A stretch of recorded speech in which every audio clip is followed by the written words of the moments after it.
होय, बऱ्याच गोष्टी अशा सरप्राईजली घेतल्या त्या अतिशय चांगल्या पण होतात. कधी कधी नियोजन करून देखील पाहिजे तसं यश मिळत नाही आणि म्हणून असा अनियोजिताचा हा कार्यक्रम या ठिकाणी आहे. अर्थात बोर्डावर तुम्ही वाचला असेल की श्रीराम भक्त पवनपुत्र हनुमान जन्मोत्सव अर्थात जयंती आज आहे आणि त्यानिमित्ताने या ठिकाणी आपण हा एक छोटासा कार्यक्रम साजरा करणार आहोत. तर या कार्यक्रमाचं राष्ट्रगीत करण्यापूर्वी मी आपले प्राचार्य राऊत सर आणि आमचे सर्व सहकारी विनंती करतो की आपण आपल्या नियमाप्रमाणे प्रतिमा पूजन करून कार्यक्रमाची सुरुवात करणार आहोत. तर सर्वांना कृपया आपण या ठिकाणी प्रतिमा पूजनासाठी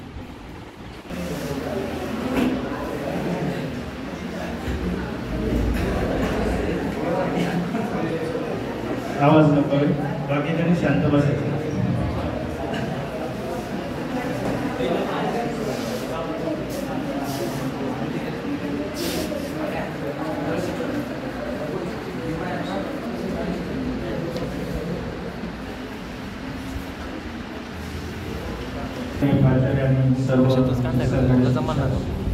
शिक्षिका सर्वांना पुन्हा एक विनंती आहे की आपण हा जो पूर्ण कार्यक्रम आहे हा थोडासा आपल्याला एकांगी वाटेल, कारण जे काही व्हेरिएशन दरवेळेला असतं किंवा विविध असे काही कार्यक्रमामध्ये इव्हेंट असतात त्या या ठिकाणी नाही, कारण हा विषय थोडासा वेगळा आहे की हनुमान जयंती. आणि मला असं वाटतं की विद्यालयात आतापर्यंत आपण कधी साजरी केलेली नाही श्रीराम जयंती किंवा हनुमान जयंती. मात्र यावेळेला त्याचं प्रयोजन असं होतं, सांगण्यास आनंद वाटतो की या ठिकाणी आपल्यापैकीच असणारा एक विद्यार्थी त्याने या ठिकाणी इच्छा प्रकट केली की सर मला या ठिकाणी बोलायचं आहे. कारण गेली 1.5-2 वर्ष आपण नेहमी प्रयत्न करतो की प्रत्येक कार्यक्रमाला तुम्ही या भाग घ्या, या ठिकाणी जो काही विषय असेल तात्कालिक त्याच्यावरती बोलावं असं आम्हाला वाटतं, पण कोणी तयार होत नाही फारस. आणि या ठिकाणी ते आमच्यासाठी पण सरप्राईज होतं की त्याने इतका अट्टास धरला की सर मला बोलायचं आहे, असा असा विषय आहे आणि मी त्यावरती खूप अभ्यास केला आहे किंवा माझी आवड त्यामध्ये आहे आणि म्हणून त्याला जे अभिव्यक्त व्हायचं आहे त्या निमित्ताने प्रेरणा आपल्या सर्वांना मिळावी हा हेतू या ठिकाणी ठेवून आपण आजचा हा कार्यक्रम या ठिकाणी साजरा करणार आहोत. तर विषय आहे राम, श्रीराम. अर्थात भारतामध्ये कुठल्याही व्यक्तीला श्रीराम कोण आहे हे सांगण्याची गरज पडणार नाही. आज हनुमान जयंती आहे, मात्र या हनुमानाची ओळख ज्याच्यामुळे निर्माण झाली किंवा रामाची ओळख ज्याच्यामुळे निर्माण झाली असे एकमेकावर अवलंबून असणारे हे दोन्ही चरित्र रामायणामधले तितके महत्त्वपूर्ण आहे. आणि म्हणून श्रीराम यांची ओळख अनेकदा आपल्याला हनुमानामुळे झालेली दिसते.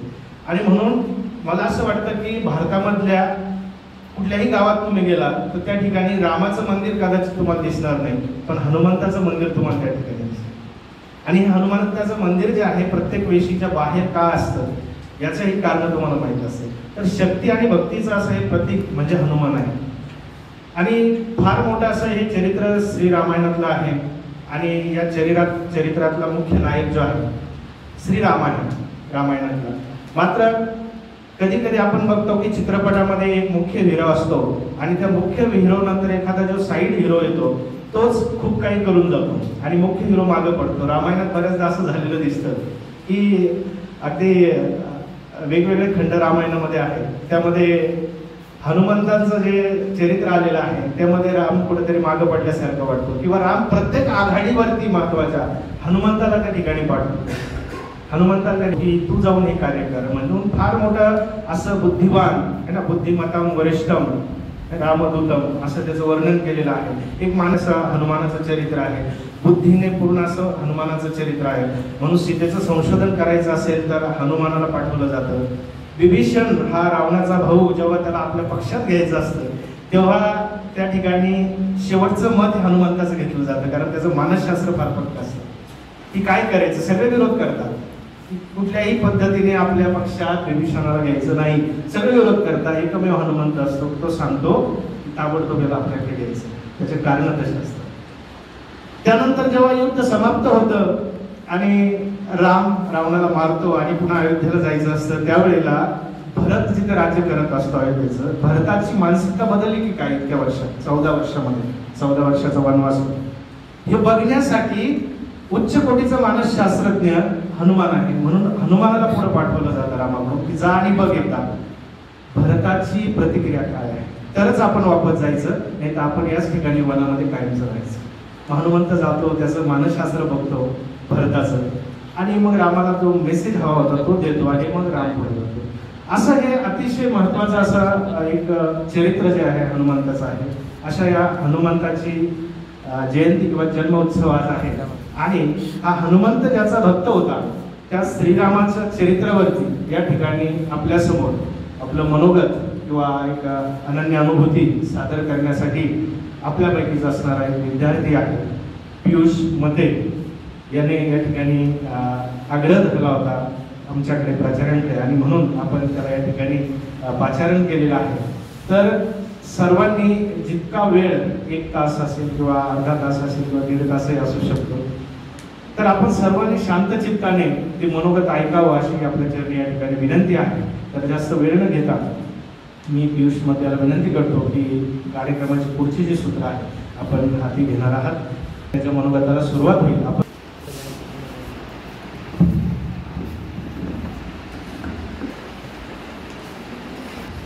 सगळ्यांनी थोडा वेळ लक्ष द्यावं बरं का. श्रीराम डोळे मिटून भगवानचं मनात चित्त स्मरण करून प्रार्थना सुरू द्यावे अशी माझी विनंती.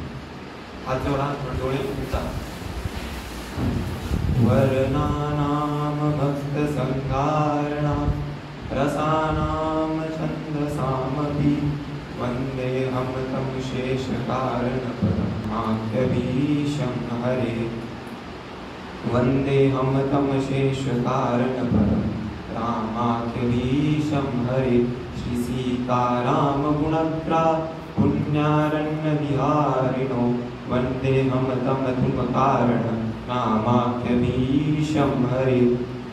भवानी शंकरो वन्दे श्रद्धा विश्वासरूपिणो नमाग्नितो विवर्धोति व्याद्य सुखाय सर्व करती सीता नमः पार्वतीपते हर हर महादेव हर. आधी राम कोण आहे याच्यावर आपण थोडं बोलू.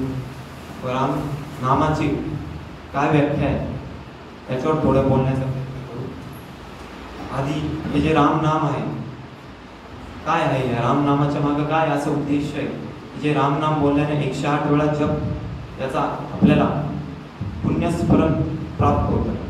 तर हे जे राम नाम आहे हे भगवान शिव यांचं सर्व दान करतात. भगवान शिव भोलेनाथ महादेव, पण एक दान करत नाही ते म्हणजे महादेव, म्हणजे राम नामाचं नाम. याच्या मागे ही व्याख्यात कथा आहे जी की मी तुम्हाला सांगतो. आधी काय आहे राम नाम आणि त्याच्या मागे काय असा उद्देश आहे की भगवान शिव सर्व देतात पण राम नाम देत नाही. तर भरपूर काल आधी या राम जन्माच्याही आधी भगवान शिवकडं 100 कोटी श्लोक होते. किती रामचर्चा आहे. तुम्ही पण बोलायचंय माझ्याबरोबर. मी जे आता बोललो तर म्हणून थोडंसं किती श्लोक होते? 100 कोटी. त्याच्यात आता मनुष्य देव राक्षस आले भोलेनाथकडे म्हणे तुम्ही इतके श्लोक आहे तुमच्याकडे, त्याच्यातलं थोडं वर्णन आम्हाला द्या, थोडं आम्हाला द्या. त्याच्यातून 30 कोटी किती 30 कोटी देवाला, 30 कोटी मनुष्याला, 30 कोटी राक्षसाला देण्यात आले. आता महादेवाकडे किती राहिले? 10 कोटी. 10 कोटी राहिले. पण ह्या मनुष्य प्राणी याला तर सगळं लोभीच. हा म्हणतो आला अजून काही याच्यात होत असेल तर द्या. तो काय म्हणतो याच्यातही थोडं द्या. आता परत महादेव 3 कोटी श्लोक परत देतात. आता महादेवांकडे फक्त 1 कोटी श्लोक राहतात. किती श्लोक? 1 कोटी. 1 कोटीत आता देवही पुढे आले, आम्हालाही काही द्या, आम्ही काय पाप केलं सांगा बरं. परत त्यांना 30 लाख दिले. किती राहिले? 10 लाख. आता राक्षस तो म्हणणारच. तो म्हणला आम्हाला द्या काहीतरी. 3 लाख त्यांना दिले.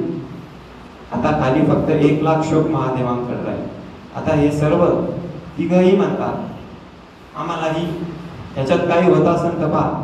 परत महादेव त्या 1 लाखातून 30 लाख देतात, 3 लाख देतात. फक्त महादेवांकडे 1000 श्लोक राहतात.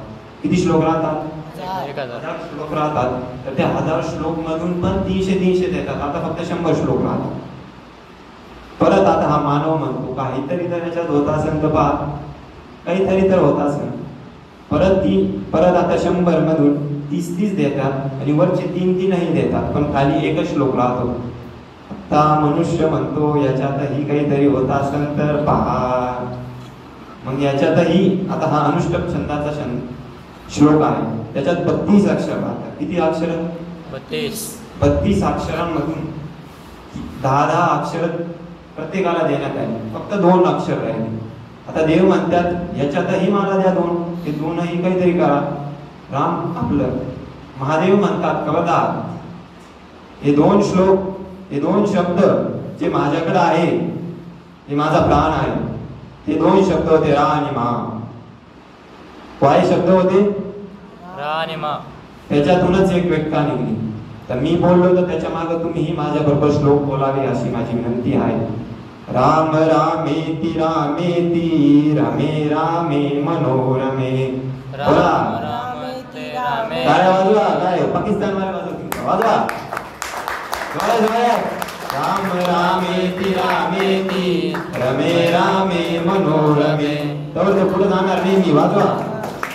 आवाज नाही येत रे, तुम्ही बोला, श्लोक बोला. राम रामेति रामेति रमे रामे मनोरमे सहस्रनाम तत्तुल्यम राम राम वरानने. राम नामातच सर्व आहे हे असं या श्लोकातून सांगितलंय. राम रक्षा स्तोत्र याच्यातून हे शेवटचं राम रामेति रामेति रमे रामे मनोरमे सहस्रनाम तत्तुल्यम राम राम वरानने. आता भगवान राम हे कोण होते, यांच्या गुणत्व काय आहे, यांच्यामधली परावीरता काय आहे हे आधी घेण्याचा प्रयत्न करा. यांचे 3 गुण मी असं सांगतो जे की प्रत्येक मनुष्याने आपल्या आयुष्यात उतरावे. कोणचे ते 3 गुण? तर पहिला गुण म्हणजे राम प्रत्येक स्त्रीला आपली माता मानतात. प्रत्येक स्त्रीला, फक्त माता सीता सोडून प्रत्येक स्त्री जी त्यांच्या आयुष्यात आली ही त्यांच्या माता समान आहे. याचाच एक उदाहरण म्हणजे जेव्हा रावणचा मृत्यू केला, भगवान श्रीरामने रावणचा मृत्यू केला, तेव्हा इतका सगळा रक्तपात पाहता रामला काय बरोबर वाटलं, हे असं का झालं हे रामच्या मनात चित्तात स्मरणात आलं. तर ते एकटे वनात बसलेले होते व त्या चंद्राखाली, त्या सूर्यप्रकाशात, त्या चंद्रप्रकाशात ते एकटे बसलेले होते. अचानक त्यांनी पाहिलं की मागून एक स्त्रीची छवी, एक स्त्रीची शॅडो आपण त्याला म्हणतो, ती पडली. आता ते न काही बोलतात तिथंच उभं राहतात आणि माता संबोधित करतात. माता, तुम्ही या भयानक वन मध्ये कोण आहात आणि का आहात, का बरं आलात तुम्ही? हे किती आत्ता इथं रक्तपात झाला आहे आणि हे ह्या क्षणी तुम्ही इथं येणं हे योग्य नाही. आता हे सर्व ऐकताना माता संबोधित केल्यानंतर माता ज्या कोणी तिथं आल्या होत्या त्या रावणच्या पंचकन्यांमधून पूजित माता मंदोदरी रामला म्हणते, हे राम, हे प्रभू, तुम्ही मारलेल्या आत्ता ते राक्षस जे माझे स्वामी होते त्यांची पत्नी मंदोदरी माता, तुम्ही का आले इथं? मी असं पाहायला आलते की दशो दिशांमध्ये त्याचा राज असा रावण, त्याला कोणी मारलं, त्याला कोणी प्रहार केलं, असा विषय तेव्हा निघाला. तेव्हा राम म्हणतात, माता तुम्ही काय पाहिलं अशा माझ्यात की ज्याने मी रावणला वध केला व रावणाचा वध केला, असं काय पाहिलं माझ्यात? तर मंदोदरी म्हणतात, राम, मी तुमच्यात एकच पाहिलं, प्रत्येक स्त्री माझी फक्त छवी पडली तरी तुम्ही मला माता म्हणून संबोधित केलं, आणि एक माझा पती होता जी दुसऱ्याची नारी दिसली तरी ती माझी कशी होईल याचा प्रयत्न करायचा. हे रामाचं वैशिष्ट्य. खरंय का? हे राम. याच्यात दुसरं कारण म्हणजे राम कधीच कोणाला नाही म्हणत नव्हतं. याचं कारण म्हणजे राम किती का सभा करू, पण जर पुढला आपल्याशी बोलत नसेल, पुढला आपल्याशी कसाही वागत असेल तरी राम त्याला प्रतिउत्तर नाही म्हणून म्हणत नव्हते. त्याचं कारण म्हणजे राम हे मर्यादा पुरुषोत्तम आहे. पुरुषांमध्ये उत्तम म्हणजे मर्यादा पुरुषोत्तम. खरं का खोटं? आवाज कमी झाला असं नको. अजून तर सुरुवात पण नाही झाली. खरंय का नाही? खरंय खरंय. त्या नाही पण म्हणत नाही असे हे राम. हे त्यांचं दुसरं वैशिष्ट्य. व तिसरं वैशिष्ट्य असं, राम कोणाला पाठही दाखवत नाही. आपण सपोज आपल्या एखाद्या मित्राला आपला राग आला तर आपण त्याच्याशी न बोलता पाठ दाखवता मागे जातो. खरं का खोटं? आपण बोलायचं नसेल तर आपण त्याला पाठ मागे दाखवून त्याच्याशी निघून जातो. हे रामचं वैशिष्ट्य नाही. राम कधीच कोणाला पाठ दाखवत नाही. हे रामचं वैशिष्ट्य. आता पुढं राम कोण आहे हे तुम्हाला कळोकळी मी कळवण्याचा प्रयत्न करेन. राम किती वर्ष वनवासात गेले हे कुणी उत्तर मला सांगू शकेल? 14 वर्ष. वा वा, भरपूर रामायणाचं तुम्हाला ज्ञान आहे, याचा मला आनंद आहे. राम 14 वर्ष वनवासात गेले. पण काय कारणास्तव 14 वर्ष वनवासात गेले याचं कारणही स्पष्ट करतो. तर राम हे कुठल्या दिवशी म्हणजे त्यांच्या राज्य अभिषेकच्या दिवशी आधी रात्री त्यांच्या गुरु वशिष्ठकडे गेले व गुरु वशिष्ठला म्हणतात, उद्या मी या अयोध्याचा राजा होणार आहे, मला हे जमेल का? जमेल. गुरु म्हणतात ही आजची रात्र फार कठीण आहे राम, फार कठीण आहे. तर हे कठीण ऐकतात रामांच्या डोळ्यातून अश्रूंची धार येते. पण ही रात्र कशी जावं ही त्यांच्या मनात कंटिन्यू असतं. त्यांच्या मनात हीच भावना असते की कवर त्यापर्यंत ही रात्र जात नाही तोपर्यंत सकाळी काय होतं हे आपल्याला कल्पनेत नाही. तर अचानक त्यांचा शिपाई त्यांच्याकडे येतो की तुम्हाला कनक भवन मध्ये बोलवलं आहे. हे ऐकूनच रामला वाईट वाटतं की कनक भवन म्हणजे तिथं राणी. श्रीरामला किती किती आई होतं हे सांगू शकेल कोणी? नाव जवळच बोला, काय घाबरायचं काही काम नाही. मी इथं बसलेलो, मी घाबरलो नाही आज. 3 माता. पहिली माता कौशल्या, त्यांनी रामला जन्म दिला. दुसरी माता कैकेयी, ज्यांनी रामला म्हणजे रामचं सर्वतंत्र स्वतंत्र केलं, रामला लहानाचं मोठं केलं, ही माता कैकेयी.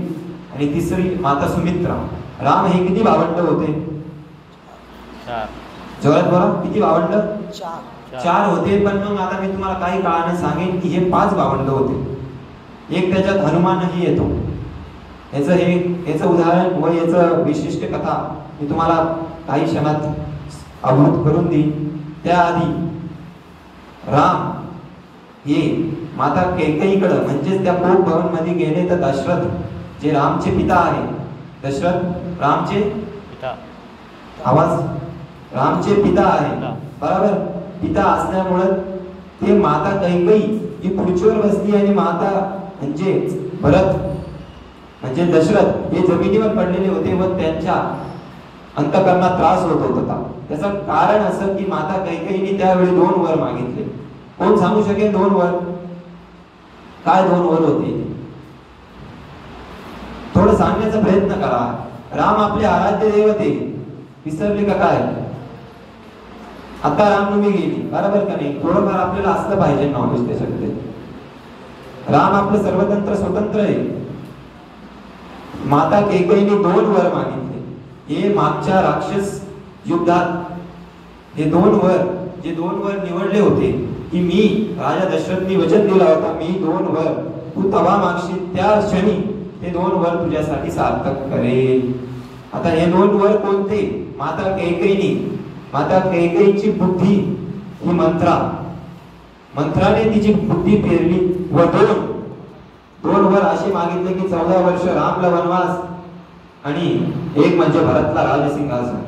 हे ऐकून रामला वाईट नाही वाटलं, पण रामला हे वाटलं की वा काय माता आहे माझी, मला इथं थांबलो असतो तर मी फक्त राजा म्हटलो असतो, पण वनात गेलो तर मर्यादा पुरुषोत्तम भगवान श्रीराम म्हणलो. त्याच्यामुळे मला पाठवण्याचं कारण हे खरंय की मला वनला पाठवलं म्हणून मी भगवान कोण श्रीराम म्हणलो. खरंय का खोटं आहे? राम वन जायच्या आधी माता सीता ही तर त्यांची धर्मपत्नी असल्यामुळे त्यांना त्यांच्या समोर त्यांच्या सोबत जाण्याची परवानगी होती, कारण की रामच त्यांचा पतित्व धर्म आहे. त्याच्यामुळं माता सीता तर गेली, पण लक्ष्मण त्यांचे अनुज, या दुनियात प्रत्येकाची सावली कशी आहे सांगा बरं, कोणाची सावली कशी, काळी का कोणची, कलर काय सावली? काळी. हा, काळी. फक्त या भूमीवर रामच झाले, त्यांची सावली उजली होती, गोरी होती, ते म्हणजे लक्ष्मण. फक्त एक ते रामच, त्यांची सावली गोरी आहे. लक्ष्मण त्यांच्या मागोमाग हिंडतात, फक्त ते लक्ष्मण माता सुमित्रेकडे जातात आणि म्हणतात, माता मी लक्ष्मण जात आहे राम बरोबर 14 वर्षाच्या वनवासासाठी. तर 14 वर्षाचा वनवास म्हणला, असं नाही विचारलं की मी जाऊ का हे नाही विचारलं, मी चाललो हे सांगितलं. का तर राम लक्ष्मणला जन्म देण्याचं कारणच हे की त्यांनी रामच्या चरणाची सेवा करावी. त्याच्यावर एक कवींनी फार छान लिहिलेलं एक गीत तुम्हाला ऐकवतो, एक कविता तुम्हाला ऐकवतो. मला त्याचा प्रतिसादही तुमच्याकडून प्राप्त झाला पाहिजे. खरंय का खोटंय, तुम्ही थोडाफार प्रतिसाद दिला पाहिजे, कारण की रामचर्चा श्री हनुमंत चर्चा आहे, त्याच्यामध्ये योग्य हा प्रतिसाद प्राप्त झाला पाहिजे. तर जेव्हा चौघ भावंड राम, लक्ष्मण, भरत आणि शत्रुघ्न यांचा जन्म झाला, तर यांना पाळण्यामध्ये ठेवलं होतं. तर आता काय, तर हे मी तुम्हाला कवितातून सांगतो. ही कविता फार अशी की राम लखन वे राम जी के पालने में लखन वे राम जी लिटाए गए, लखन वे काम में लिटाए गए, कि पालने में लखन वे राम जी लिटाए गए, लेटते ही करुणा सदन चुप हो गए. बोला के पालने में बोला तो आवाज येत नाही, तर पुढे नाही जाणार. में लखन वे राम जी लिटाए गए, लेटते ही करुणा सदन चुप हो गए, लेटते ही करुणा सदन चुप हो गए. किंतु लक्ष्मण कुछ ऐसा तेज रोए, किंतु लक्ष्मण कुछ ऐसा तेज रोए, रोता देख धरती गगन चुप हो गए, रोता देख धरती गगन चुप हो गए. राजवेद बुलाए, राजवेद आए, कोई रोग ना बता सका, ज्योतिषी भी करके यतन चुप हो गए, ज्योतिषी भी करके यतन चुप हो गए, ज्योतिषी भी करके यतन चुप हो गए. गुरु ने उठाया, गुरु ने लखन को उठाया, और राम के चरण में लिटाया, तो लखन चुप हो गए. काय कळलं की लक्ष्मण यांनी जन्म फक्त रामच्या चरणातच सेवा करण्यासाठी घेतलेला आहे. आता तेव्हा म्हणून वैशिष्ट्य त्यांना रामच्या चरणाखाली ठेवलं, तेव्हा लक्ष्मण हे पुढे शांत झाले. नाहीतर लक्ष्मण हे इतके जोरात रडत होते की पूर्ण भूमंडल हे हादरून जात होतं. अशी हे लक्ष्मण जेव्हा 14 वर्षाच्या वनवासाला रामनी सुरुवात केली, 14 वर्ष त्यांनी कसे काढले हे आपण कल्पनाही नाही करू शकत. हे 14 वर्ष फार कठीण व अपार परिश्रमांनी रामनी पुण्य व्यतीत केलेले आहे. याचं कारण असं, जेव्हा राम चित्रकूट म्हणजे राम सुरुवातीला चित्रकूटच्या जंगलात राहत होते सुरुवातीला, तर एक दिवशी वनदेवी रामवर विचारण्यात आली, हे राम, आज तुम्ही माझ्या या जंगलात राहत आहात, तुम्ही माझ्याकडून काहीतरी वर मागावा अशी मी विनंती करतो. तर राम काय मागतात हे तुमच्या डोळ्यात पाणी येण्यासाठी काफी परिपूर्ण आहे. राम मागतात की मी ज्या रस्त्यावरून आलो त्या रस्त्याचे काटे काढून टाक. वनदेवी म्हणते, आता राम तुम्ही तर आला, ते काटे का काढू? बरोबर आहे ना, आपण जर आलो तर आपण मागं पाहतो का? ते काटे मी का काढू? तर राम म्हणतात की माझा पागल भाऊ भरत हा मला सापडण्यासाठी या चित्रकूटच्या जंगलातील त्याच्या पायात काटे घुसलेले हे मला सहन होणार नाही. हे असे राम परत माता वनदेवीला हे मनात प्रश्न पडतो की का तुमचा भाऊ भरत 3 मातांचा पुत्र राजा दशरथ यांचा सुपुत्र अयोध्याचा भावी राजा, त्याला काटे टोचल्यावर पण काटे टोचताच त्याचं एक कोमल शरीर भंगत होईल. राम म्हणतात असं काही नाही, इंद्रचा वज्र त्याच्या छातीला लागून खाली पडून तुटून जातो अशा माझ्या भरतची छाती. पण जेव्हा त्याच्या पायात एक तरी काटा रुचेल तेव्हा त्याला हे वाटेल की माझ्यामुळे माझ्या भैयाला हे काटे सहन करावं लागेल. त्या क्षणी त्याचं हृदय तुटेल. हे मेन कारण. आता ते काटे तर वनदेवीने काढले. भरत भेटण्यास तेव्हा रामला याच्यात चित्रकूट मध्ये जेव्हा प्रवेश करतात तर त्या रात्री राम थांबतात, त्या रात्री भरत हे तिथं थांबतात. मेन उद्दिष्ट भरतांचं एवढंच होतं की रामला परत अयोध्येला घेऊन जायचं. पुढे घेऊन जायचं अयोध्येला. बरोबर आहे का खोटं आहे? अयोध्येलाच होते. राम अयोध्यापती आहे की लंकेशपती आहे? लंकेशपती कोण आहे मग माहिती ना? रावण आहे. असं उलट काही शास्त्र जोडू नका. राम हे अवधपती आहे. त्यांना परत घेऊन जाण्यासाठी भरत हे सर्व सैन्यदल, सर्व राज्य, 3 माता यांना घेऊन चित्रकूट मध्ये प्रवेश करतात व रामच्या परमकुटीत पोहोचतात. आता या रामच्या परमकुटीत पोहोचतात जेव्हा रामची आणि भरतची गळाभेट होती त्या क्षणी ते असं वेगळं दृश्य होतं की तिथले असलेले ते दगड जे ते पाहता क्षणी सहन करू शकले नाही आणि ते बिघडून गेले. हे खरं आहे का खोटं आहे? हे तिथंही आजही त्या म्युझियम मध्ये ठेवलेले आहे. ते दगड पिघळून गेले. हे असं आहे रामाचं आणि भरतचं मिळालं. आता मी तुम्हाला राम जन्माचे 5 कारण सांगतो की राम या भूमंडळावर का आले. कोणाला माहिती का राम का आले? 14 वर्ष वनवासासाठी आले का? मग कासाठी आले? काय साठी आले? काही कारण तर असेल. तर 5 कारणास्तव जे रामचरित्र मानस मध्ये पण उल्लेखित आहे असे 5 कारण मी तुम्हाला सांगतो. ज्या 5 कारणास्तव राम हे भूमंडळावर अवतरण झाले. काय आहे ते 5 कारण? ते पहिले 3 कारण हे श्राप आहे आणि दुसरे 2 कारण हे वरदान. पहिला कारण मध्ये श्री हरी विष्णू यांचे द्वारपाल म्हणजे बाहेर जे सिपाही उभे असतात हे जे 2 द्वारपाल आहेत त्यांना श्राप भेटला. त्या कारण राम हे भूमंडळावर अवतरण झाले. तर त्याच्यातलं पहिलं म्हणजे संकादिक ऋषी हे श्री हरी विष्णूला भेटण्यास आले. श्री हरी विष्णूंनी त्यांच्या दासला सांगितलं होतं की मध्ये आता प्रवेश वर्जित आहे, कोणालाही आज सोडायचं नाही. पण आता संकादिक ऋषी यांना दर्शन तर करायचंच होतं आणि त्याच्यात हे मध्ये जाऊन देत नव्हते. कोण ते? जय आणि विजय हे त्यांना मध्ये जाऊन देत नव्हते. तर आता हे ऐकताच संकादिक ऋषी हे 3दा म्हणाले मला मध्ये जाऊ दे, पण हे काय मध्ये सोडत नव्हते. मग संकादिक ऋषींनी शाप दिला की पुढे 3 जन्म तुम्ही राक्षसच्या योनीत जाशाल. कोणत्या योनीत जाशाल?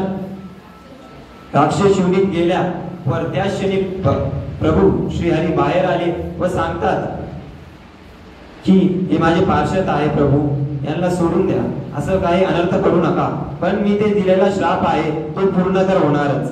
पण या 1दा नाही तर 3दा राक्षस बनतील. 3दा राक्षस बनल्यास तुम्हाला त्यांना मुक्त करण्यासाठी खाली जावं लागेल. अवतार घेऊन खाली जाऊन त्यांचा उद्धार करावा लागेल. ते जय विजय सतयुग मध्ये हिरण्याक्ष आणि हिरण्यकश्यपू म्हणून अवतरण झाले. दुसऱ्या युगात म्हणजे त्रेता युगात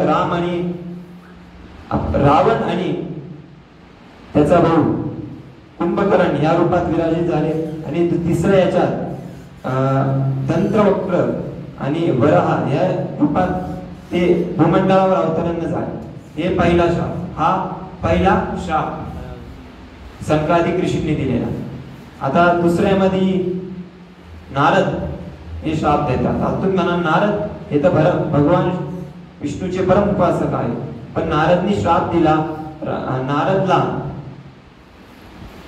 लग्न करायची इच्छा मनात झाली. पण आता ते लग्न करण्यासाठी त्यांचा चेहरा असा होता की कोणी पाहिलं तर माळा टाकणार नाही असा त्यांचा चेहरा होता. म्हणून ते श्रीहरीकडे त्यांचा चेहरा मागण्यास गेले. पण श्रीहरींनी त्यांना माकडाचा चेहरा दिला. कोणता चेहरा दिला? माकडाचा चेहरा दिला. म्हणून ते खाली गेले तर त्या स्त्रीने त्यांच्याशी लग्न केलं नाही आणि विष्णू हे राजकुमार बनून गेले, त्या स्त्रीशी लग्न करून वरती आले.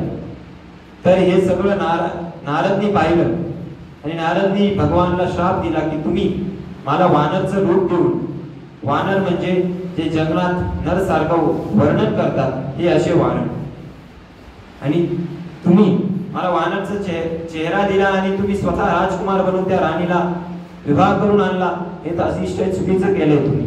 मी तुम्हाला शाप देतो की तुम्ही पुढच्या जेव्हा जन्म घेशाल भूमंडळावर तेव्हा तुम्हाला वानरांचीच गरज पडेल, वानरांचीच गरज पडेल. आणि आज तसा मी पत्नीच्या वियोगात रडत आहे, एक दिवशी तुम्हीही तुमच्या पत्नीच्या वियोगात रडा. हा माझा शाप आहे. हा दुसरा शाप. तिसरा शाप माता वृंदानी जलंधर युद्धात भगवानला दिला. भगवानला एक राक्षस झाला, त्याचं नाव होतं जलंधर. काय नाव होतं? जलंधर. हा जलंधर हा राक्षसांचा राजा. कोण होता? राक्षस. हा फक्त अत्याचारच करत होता. पण त्याची पत्नी ही प्रतिपदा स्त्री होती, परमसती. म्हणजे देवही त्यांचा त्या जलंधरचा संहार करू शकत नव्हते. साक्षात महादेवही त्यांचा संहार करू शकत नव्हते. ही पतिव्रता स्त्रीची ताकद आहे. ही प्रतिव्रता स्त्री. आता सर्व देवता विष्णूकडे आले आणि म्हणतात त्या जलंधरचा कोप वाढलाय पण त्याला मारू शकत नाही. त्याची ती पत्नी आहे, ती प्रतिव्रता स्त्री आहे, म्हणजे परमसती आहे. त्याच्यामुळं आपल्याला काही कारणास्तव त्याला मारावं लागेल. भगवान म्हणतात तुम्ही युद्ध चालू ठेवा, युद्ध चालू ठेवा. मी ज्या जलंधरला मारण्याचा प्रबंध करणार आहे. तर छल स्वरूप भगवान माता वृंदाकडे जलंधरचा रूप घेऊन जातात. जलंधरचा रूप घेऊन जातात. पण जलंधर तर युद्धाला गेलेला असतो. माता वृंदा ही पूजन करत असते की माझा पती हा परत येवा, म्हणजे तिथं मारला जाऊ नये यासाठी पूजन करते. पण श्रीहरीने छल करून जलंधरचा रूप धारण करून तिथं गेले असल्यामुळे माता पूजनातून उठते आणि तिकडं जलंधर मारला जातो. आणि जलंधरचं मारलेलं ते शरीर माता वृंदाच्या समोर येऊन पडतं. तर माता वृंदा आश्चर्यचकित होती की माझ्या समोर तर माझा जलंधर, माझा स्वामी बसलेला आहे, तर कस काय याला कोणी मारू शकेल. तर भगवान शरमच्या कारण त्यांच्या रूपात येतात आणि माता वृंदा म्हणतात तुम्ही भगवान असूनही छल केला, भगवान असूनही छल केला तर आम्ही नारी काय करणार. तर त्या क्षणी माता वृंदा हे तुलसीचं पहिलं जन्म, आदलं जन्म म्हणजे माता वृंदा. माता वृंदाने श्राप दिला की तुम्ही या क्षणी दगड होणार. आणि त्या क्षणी ते दगड झाले. तर शालिग्राम भगवानच्या रूपात भगवान पूजित झाले. आणि माता वृंदाने श्राप दिला की तुम्ही ही पत्नीच्या वेगात आज जसा माझ्या स्वामीचा तुम्ही छल स्वरूप त्याला मारलं, याच एक छल स्वरूप एक दिवशी माझा पती तुमच्या पत्नीला हरण करून घेऊन जाईल व तुम्ही त्याच वैभवात रोवान, तुम्ही त्याच्यात रडत राहशान. हा माझा श्राप आहे. पण त्या क्षणी माताने दगडाचं केलं. त्या क्षणी दगडाचं केलं तर सर्व लोक हे बंद पडलं. कारण की भगवान विष्णू हे शालिग्रामच्या रूपात गेले आणि शालिग्रामाच्या रूपात असल्यामुळे सर्व देवता माता वृंदाकडे जातात आणि त्याला विनवणी करतात आणि भगवानला परत त्या रूपात आणतात. पण माता त्यांच्यामध्ये असलेली सर्व अग्नी एकत्र करून स्वतःला जाळतात. आणि त्या जाळलेल्या अग्नीपासून पहिल्यांदा तुलसीचं, आपल्या प्रत्येकाच्या घरात तुलसी आहे, त्या तुलसीचं रूप तिथून प्रफुल्लित झालं. सर्वात पहिले तिथं अवतार झाला त्या तुलसीच्या. आज प्रत्येकाच्या घरात तुलसी आणि ज्या तुलसीचं लग्न त्या तुलसीचा विवाह फक्त शालिग्राम भगवान बरोबरच होतो हे त्या क्षणी भगवान श्री हरीने माता वृंदाला म्हणजेच माता तुलसीला वरदान दिला आणि अजून एक वरदान दिला की मला जो पण प्रसाद मला तुम्ही देशान त्याच्यात जर तुलसी पत्र नसेल तर तो भोग मी स्वीकार करणार नाही, तो भोग मी ग्रहणही करणार नाही व त्याचा फलस्वरूप तुम्हाला काही प्रदानही करणार नाही. हे भगवानच्या जन्माचं तिसरं कारण. कितवं कारण? आता चौथ्या कारणामध्ये भगवान हे वरदान देतात या जगाच्या आधी माता पिता मनू आणि माता सप्रताला मनू आणि माता सप्रताला असं वरदान देतात की मनू आणि सप्रता 23,000 वर्ष शैर्णकारण्य वन या वनात 23,000 वर्ष तपस्या करून भगवान श्री हरीला प्राप्त करतात. भगवान श्री हरीला त्या क्षणी प्राप्त करतात ते एक चित्ता एक मनात वेश ठेवतात की मला तुमच्यासारखा पुत्र हवा आहे. भगवान म्हणते माझ्यासारखा आता सापडायला पुढे पृथ्वीवर येऊ, मीच येतो तुमच्याकडं, मीच पुढचा जन्म रामचा तुमच्या घरात घेईन. तेच भरत आणि माता कौशल्या म्हणून च्या घरात रामनी जन्म घेतला. हे रामच्या जन्माचं चौथं वरदान. आता पाचवं मध्ये रामच्या आधी रावणच्या जन्माची कथा. आता रावण त्याचा आधीचा जन्म हा एक दुष्टाचा होता ज्याला कुत्संग लागला. कुत्संग म्हणजे सत्संगचा उलट हे कुत्संग असतं. म्हणजे आपण देवाची भक्ती न करा पण मग कमीत कमी चुकीच्या मार्गात तरी नाही जाऊ हे ह्या कथेतून सांगण्याचा प्रयत्न आहे. आता माता म्हणजे ह्या ठिकाणी रावण आणि त्याचा भाऊ विभीषण आणि अजून एक भाऊ तो म्हणजे अजून एक भावाचं नाव काय? 3 भाऊ आहेत कुंभकर्ण रावण आणि विभीषण. हे तिघं पण ब्रह्मा विष्णू आणि महेशची पूजन करून त्यांना प्राप्त करतात आणि वरदान मागतात. वरदान स्वरूप असं मागतात की रावण म्हणतो मला अमरतेचं वरदान द्या. आता राम म्हणतात आता ब्रह्मा म्हणतात अमर तर मी पण नाही माझे श्वास फिक्स आहे तुला कसं काय देऊ सांग बरं.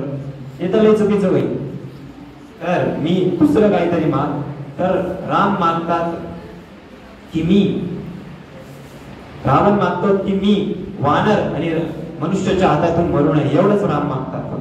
तेव्हा कुंभकर्णाची वारी येते. कुंभकर्ण म्हणतो 6 महिने झोपू 6 महिने जागा राहून 1 दिवस झोपू. त्याची साईज पाहून 2-2.5 क्विंटलचा तो त्याची साईज पाहून ब्रह्मा म्हणतात हे चुकीचं होईल आपली माई सृष्टी तर सगळी एका क्षणात काही ना. त्याच क्षणी सरस्वतीला बोलून त्याची मती फेरली जाते आणि मती फेरली गेल्यामुळं तो म्हणतो एक दिवस जागा राहू आणि 6 महिने झोपू. ब्रह्मा म्हणतात तथास तू असंच होईल बाळा. आणि नंतर विभीषणची वारी येते. आता विभीषण म्हणतो मला फक्त प्रभूच्या चरणात प्रेम मागायचं आहे. ब्रह्मा म्हणतात तथास्तु. हे सर्व करून आता रावणनी लंकेमध्ये त्याचा कहर चालू होता. या कथेचा विलनही किती सुंदर आहे. रावण पुलस्त ऋषी नाती. कोणाचा नाती आहे? पुलस्त ऋषीचा नाती आहे. भगवान शंकरचा अनन्य उपासक आहे आणि इतका श्रीमंत आहे की आपण विचारही करू शकत नाही. रावण इतका श्रीमंत आहे. त्याची सर्व लंका ही सोन्याची होती. आपल्याकडे एक अंगठी असेल तर आपण दाखवत येतो. रावणची सगळी लंका ही सोन्याची होती. फक्त इतकं चुकलं की रावण हा अभिमानी व्यक्ती. कोण व्यक्ती आहे? त्याच्या मनात फार द्वेष निर्माण होत असतो. आता रावणनी त्याची सत्ता ही लंकामध्ये प्रबोधित केली पण त्याचा कोप इतका वाढला की आपण विचारही करू शकत नाही. आपण तो विचारही करू शकत नाही इतका प्रबुद्ध आणि इतका कोपी रावण होता. आता हे सर्व पृथ्वी माता सहन करत होती. पृथ्वी माता एक दिवस गौचा माता गाय म्हणजेच आपल्याकडची गाय असते त्या गायचा अवतार घेऊन ब्रह्माकडे जाते आणि ब्रह्माला म्हणते याचं काहीतरी करावं लागेल. मग सगळे देवता महादेवकडे जातात. भगवान श्री हरीला बोलवतात व भगवान श्री हरी म्हणतात की मी लवकरच अवतार घेणार आहे. काय घेणार आहे? अवतार घेणार आहे. पण ते हे म्हणत नाही की मी रावणचा नाश करण्यास किंवा रावणला मारण्यासाठी खाली येणार. ते फक्त इतकंच सांगतात की मी फक्त खाली संतांची सेवा आणि दुष्टांचा संहार करण्यासाठी येतोय. कारण की हे सर्व जे बोलत असताना रावणला सगळं माहित असतं. कारण की रावण हा त्रिकाळदर्शी नवग्रह जे आपण पूजन करतो, नवग्रह म्हणजे सर्व रावणच्या पायाखाली, शनीला तर पायाखाली धरलेले रावण, त्याच्या एका पायाखाली धरलेले. फायनान्स मिनिस्टर म्हणजे त्याची सर्व संपदा हे रावण म्हणजे फायनान्स मिनिस्टर त्याच्या हाताखाली, फक्त फायनान्स मिनिस्टर त्याच्या हाताखाली काम करतो असा हा रावण. आता रावण आणि देवांचं युद्धही होतं, फार भीषण युद्ध होतं. पण त्याच्यात रावणला परास्त करू शकत तर देव पुढे लपत असेल. एक अंदाज सांगा मला, पुढे लपत असेल देव. जर रावण त्यांच्यावर अत्याचार करत असेल तर रावणच्या दोनच ठिकाण असे होते तिथं रावण स्वतःला फार अभिमानी झाला. रावण कधीच वागत नव्हता, कोणापुढेच वागत नव्हता. म्हणून सगळे देव गुफामध्ये लपायचे, कारण की गुफाचं तोंड छोटं असतं. रावण खाली वागत नाही. खरंय का बरं? रावण हा वागतच नाही, त्याला हा अभिमानच इतका. आणि दुसरं म्हणजे रावण रडत नाही, पण पुढे मी रावणला रडवणार पण. ऐका थोडस.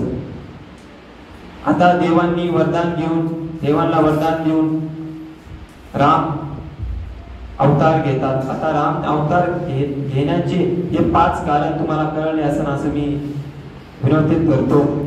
आता रामनी जन्म घेतल्यावर हे 4 भावंड. आता रामचरित्र मानस मध्ये 7 कांड येतात. किती कांड येतात? 7 कांड मध्ये पहिलं येतं बालकांड, तिथं रामची लहानपणाची व्याख्या आहे. नंतर येतं अयोध्याकांड, नंतर येतं अयोध्याकांड, नंतर येतं किष्किंधाकांड, नंतर येतं अरण्यकांड, नंतर येतं सुंदरकांड, नंतर येतं लंकाकांड आणि नंतर उत्तरकांड. हे असे 7 कांड मध्ये गोस्वामी श्री तुलसीदासजी बाबा यांनी पूर्ण रामचरित्र मानसची व्याख्या केलेली आहे. हे रामचरित्र मानस इतकं प्रबंध काय आहे तर एकतर वाल्मिकी रामायण पण आहे, पण वाल्मिकी रामायण मध्ये राम बद्दल सांगितलेलं आहे आणि रामचरित्र मानस मध्ये रामच्या भक्तांबद्दल सांगितले. त्याच्यामुळे रामचरित्र मानस हे भगवान श्री हरीला किंवा भगवान रामला जास्त आवडतं असं मी सांगतो तुम्हाला. आता जेव्हा पुत्रांचा जन्म होत, आता त्या पुत्रांचा जन्म होत असताना 3 माता कौशल्याचा पुत्र हा राम, माता कैकेयीचा पुत्र हा भरत आणि 2 म्हणजे माता सुमित्राचा पुत्र हा कोण? खाली कोण राहिले? लक्ष्मण आणि शत्रुघ्न हे असे. पण आता दशरथला पुत्र होत नव्हता, हे तुम्हाला माहिती असेल. दशरथला पुत्र होत, आता त्याने पुत्र कामिष्ठी यज्ञ केलं आणि त्या पुत्र कामिष्ठी यज्ञातून भगवान स्वरूप त्यांना प्रसाद भेटला, जे 3 महाराजांना ग्रहण करायचा होता. 3 महाराजांना काय करायचा होता? त्यांना पुत्र प्राप्ती होणार होती. पण माता कैकेयीच्या हातात प्रसाद दिल्यावर एक ईगल किंवा आपण त्याला गरुड म्हणू, त्या गरुड तो प्रसाद घेऊन गेला. तो गरुड उत्तर दिशेकडे गेला आणि हनुमानच्या माता या सूर्याला अर्घ देत असताना तो प्रसाद माताच्या हातात पडला आणि मातांनी सूर्याचा प्रसाद म्हणून तो ग्रहण केला आणि हनुमानचा जन्म झाला. म्हणजे किती भावंड झाले? 5 झालं. याचं वर्णन हनुमान चालीसामध्ये पण आहे. काय? तुम मम प्रिय भरत अंगी सम भाई, तुम मम प्रिय भरत. हे असे 5 भाऊ. किती भाऊ? हनुमान हे सांगत नाही, पण हनुमान हे यांचे भाऊ आहे. आता राम आपली सृष्टी पण आहे, राम आपली दृष्टी पण आहे. राम एकांतपणे, याच्यावर एक कवीनी छान कविता लिहिली जी मी तुमच्या समोर सांगतो. राम सृष्टा भी है, राम सृष्टि भी है. तुम्ही पण बोला. राम सृष्टा भी है. बोला ना, सर्व बोला. राम सृष्टा भी है, राम सृष्टि भी है, राम महफिल भी है, राम एकांत है, राम दृष्टि भी है, राम दृष्टा भी है, राम मनोहर भी है, राम मनस्वी भी है। तुमची पंक्तीवर मला प्रतिसाद पाहिजे।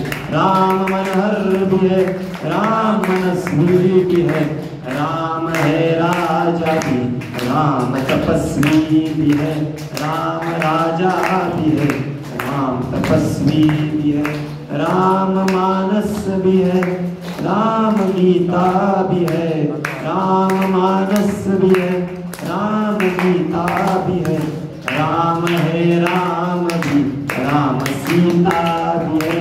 कारण की आपल्याकडे राधा कृष्णाच्या आधी कोणाचं नाव घेतात? काय म्हणतात? राधा.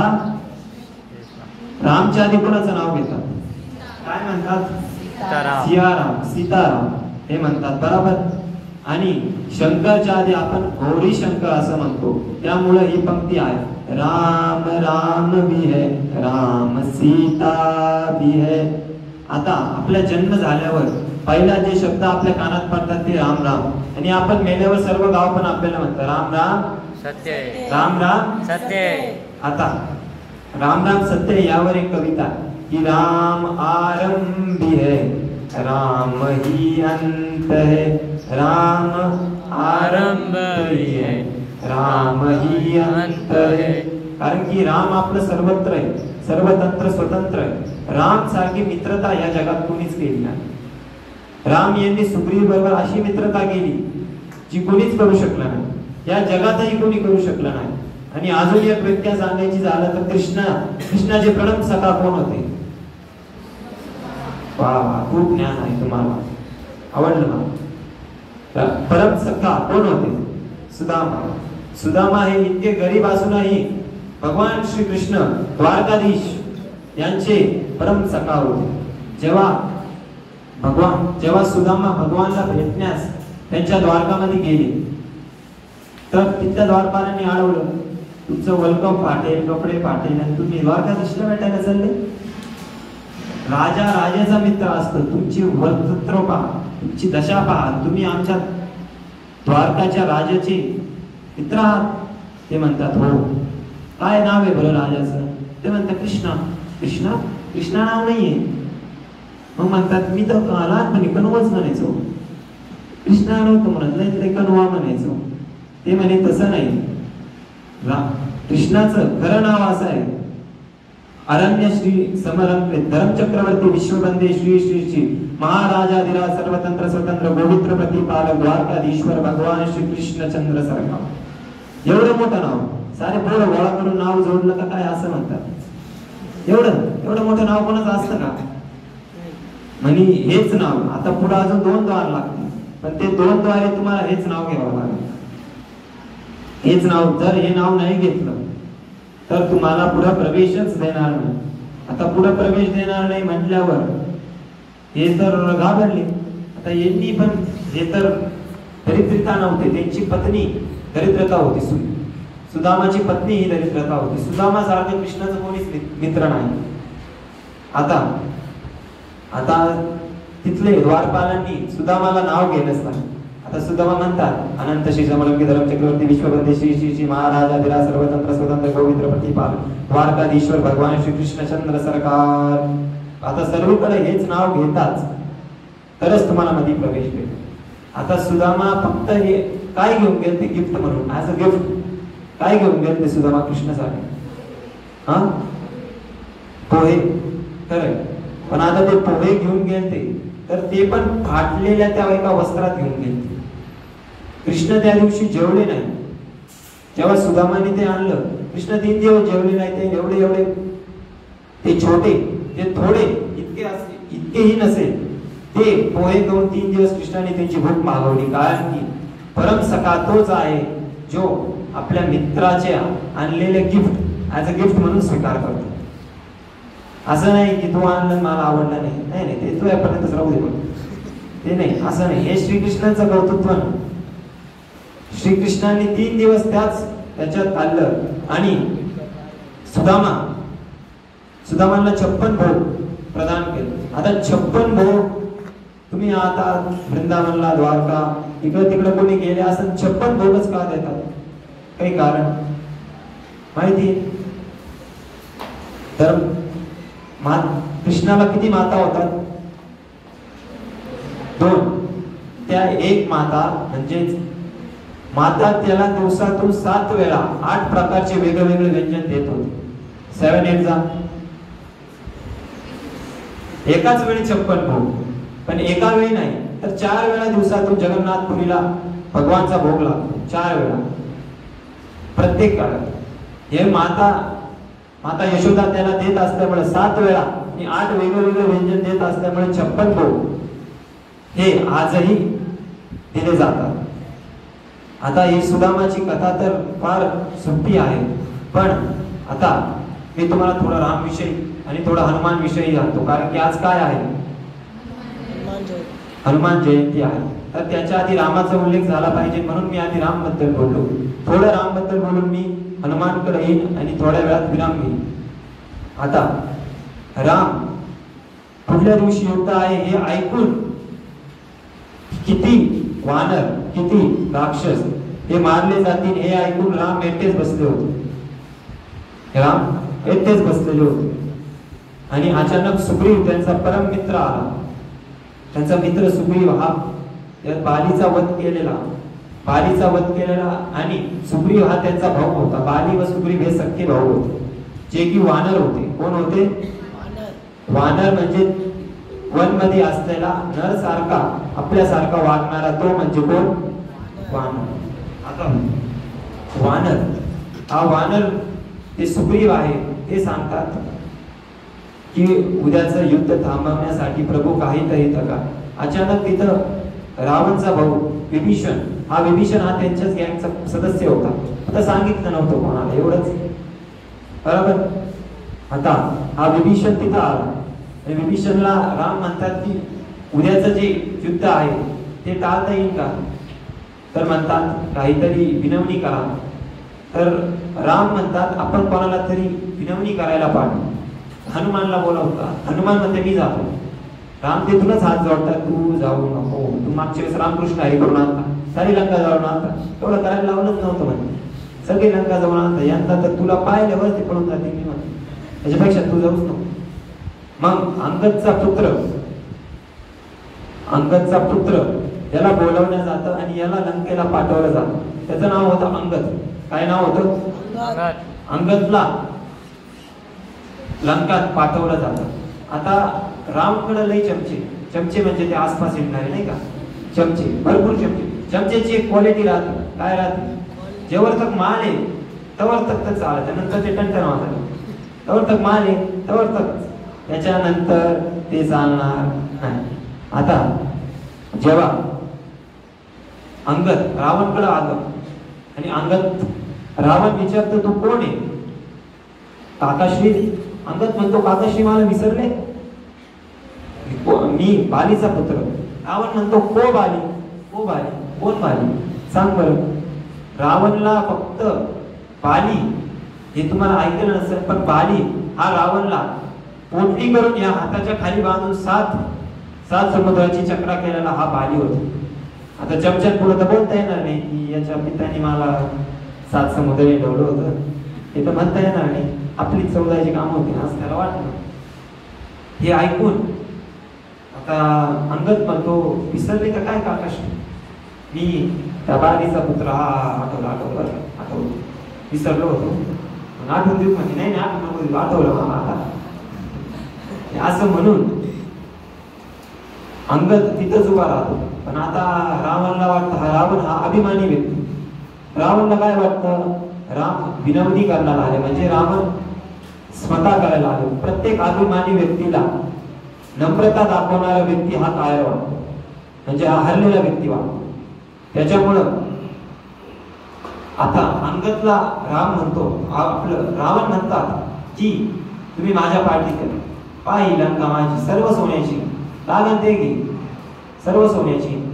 अंगद म्हणतात अरे तुला मारायला येऊ राहिला कोणीतरी, तू म्हणतो सर्व सोन्याची, ती जाळायला वेळ लागला नाही.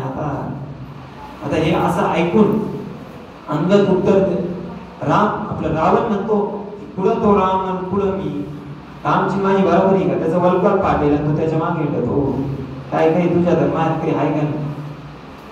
आता अंगद ते बोलतो ते तुम्ही ऐकलं तर थोडं आश्चर्य वाटतं. अंगद म्हणतो खरंय, पुढं तो आणि पुढं तुम्ही. त्यांनी पाठवलेला एक वानर, त्यांनी पाठवलेल्या लंकात एक वानर, त्याला तुम्ही आणू शकले नाही आणि त्याच्या भावाने एक रेष मारली, ती तुम्ही पार करू शकले नाही. पुढं तो पुढं तुम्ही. ते म्हणे नाही पुढं अजून काही सांग, अजून तुझ्यावर बताव. म्हणे आहे काकाश्री अजून काय सांगायचं, सांगा बरं तुम्ही आता काय सांगू, किती तुमची निंदा करू, ऐकायचंय तर. ते म्हणतात एक वानर आला, त्याला तर तुम्ही बांधू शकले नाही, पण पाहता पाहता रामनी समुद्राच्या हृदयावर एक पूल बांधून तुमच्यापर्यंत येण्याचं आक्रमण करताय. पुढं तुम्ही पुढं तो. आता पुढचं ऐकून तुम्हाला थोडासा आनंद होईल. शेवटचं असं सांगतात की पुढं तो पुढं तुम्ही. ज्यांनी एक वानर पाठवलं होता, एक माकड पाठवलं, त्याला तुम्ही पकडू शकले नाही. पकडलं, त्याच्यावर साऱ्या लंक्याचा कपडा लावला, तेल लावलं, तर तो वानर काय, त्याच्या वानरची शपूट जळाली नाही, पण त्या न जळणाऱ्या शपूटने तुमची सारी लंका जाळली. आता काय सांगावं तुम्हाला, अजून किती सांगू म्हणलं. नाही बस आता पुढे भरपूर झालं. आणि आता तू थांब, हे काय करायचंय तुला. म्हणजे मी विनवणी करायला आलो. म्हणजे राम घाबरला तर काय असं तुला वाटतं का. नाही तर उद्याचा रक्तपात होऊ नये म्हणून मी इथं आलो आहे. तर रावण त्याला पाठवून देतो. आणि रावण हा अहंकारी व्यक्ती असल्यामुळे त्याच्याशी उद्धटपणे बोलून अंगद हा निघून येतो. उद्या युद्ध होतो. आता युद्धाचा परिणाम तुम्हाला तर माहिती, कोण मारलं गेलं, रावण तर मारला गेला. आणि त्याच्याबरोबर त्याचा भाऊ कुंभकर्णही मारला गेला. पण त्याचा अजून एक भाऊ विभीषणनी भगवानच्या चरणात प्रेम मागितलं होतं. काय मागितलं होतं आपण ऐकलं, काय मागितलं होतं, प्रेम मागितलं. त्याच्यामुळं विभीषणला काहीच केलं नाही. आणि पूर्ण लंका जाळली, पण विभीषणचं घर हनुमाननी जाळलं नाही. कारण की हे राम त्यांच्या घराच्या बाहेर फक्त राम गेले होते. त्याच्यामुळं लक्ष्मणनी, त्याच्यामुळं हनुमाननी त्यांचं घर जाळलं नाही. हे कारण आहे. हनुमान का बरं सगळ्यात सर्व सेवकांमध्ये अग्रगण्य आहे. काय कारण आहे की हनुमान इतकंच म्हणतात की माझी टोटल औकात एवढी, म्हणजे असं शब्दात बोलतात की माझी टोटल औकात एवढी की मी श्रीरामचा दूत आहे, श्रीरामचा दास. नाही तर आपण हो you know that I have done that, हो नाही, ते भाव, ती मनोवृत्त्या ही रामांमध्ये नाही. हनुमान एकच वाढून चढून सांगत नाही. आता एक किस्सा सांगतो तुम्हाला. एक व्यक्ती त्याचा पुत्राचा विवाह करायचा होता म्हणून एका मुलीला भेटायला गेला. आता त्याच्या पित्याला सांगून ठेवलं होतं वाढून चढून सांगायचं. कसं सांगायचं, आता ते तो 12वी पास होता फक्त. कोण, तो पुत्र. तर म्हणे तो पुत्र 12वी पास. पुत्रीचा पिता विचारतो की शिक्षण काय आहे. तो म्हणतो 12वी. हा 12वी पास होता, पण हा म्हणतो MA. कारण ती वाढून चढून सांगायचंय ना, बरोबर.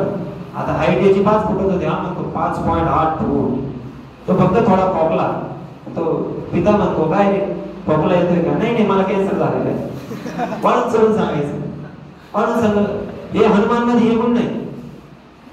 इतकंच हनुमान एकच सांगतात, मनोजवम मारुततुल्य वेगम जितेंद्रियम बुद्धिमतां वरिष्ठं वातावचन वानर युक्य मुख्यम श्रीराम दूतं शरणं प्रपद्ये. मनोजवम म्हणजे मनाच्या गतीने चालतात. मारुततुल्य वेगम पवनच्या हिशोबाचा. वानर युक्य मुख्यम म्हणजे वानरच्या युगच्या मुखियाचे ते मुखिया आहे. रावणच्या ज्या वानरचे ते युग आहे त्याचे मुखिया आहे.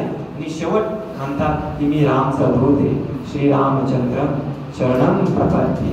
हे राम, हे असे हनुमान पंचतत्व. आता ते माता सीताला जेव्हा भेटायला गेले, माता सीता कुठे ठेवली होती. माता सीताला हरण करून रावणाने कुठे ठेवलं होतं, अशोक वाटिका. आता हनुमानजी गेले अशोक वाटिका. आणि आता माता सीता तर कोणावर ट्रस्ट करू शकत नाही. माता म्हणतात कोण येतो. हनुमान फार काही सांगत नाही, फक्त सांगतात, फक्त एकच सेंटेन्स बोलतात, रामदूत ने मात जाने. फक्त इतकं सांगा, मी रामचा दूत आहे माता. तू खरं बोलतोय तर अंगठी दाखवली आणि पुढची पंक्ती तर फार सुंदर आहे. शपथ पण माता पिताची नाही घेतली, त्यांचे दूत आहे, त्यांच्याकडे काम करताय त्याची शपथ घेतली की मी रामदूत ने मात जानकी, रामदूत ने मात जानकी, सत्य वचन करुणानिधान. मी रामचा दूत आहे, त्यांचीच वचन पाहतो, त्यांची शपथ पाहतो. माता सीता त्यांच्यावर विश्वास ठेवते. पण भरपूर जण प्रश्न विचारतात, भरपूर जण म्हणतात की हनुमान इतके वर्षाले होते तेव्हाच घेऊन आले असते ना, बरोबर आहे की?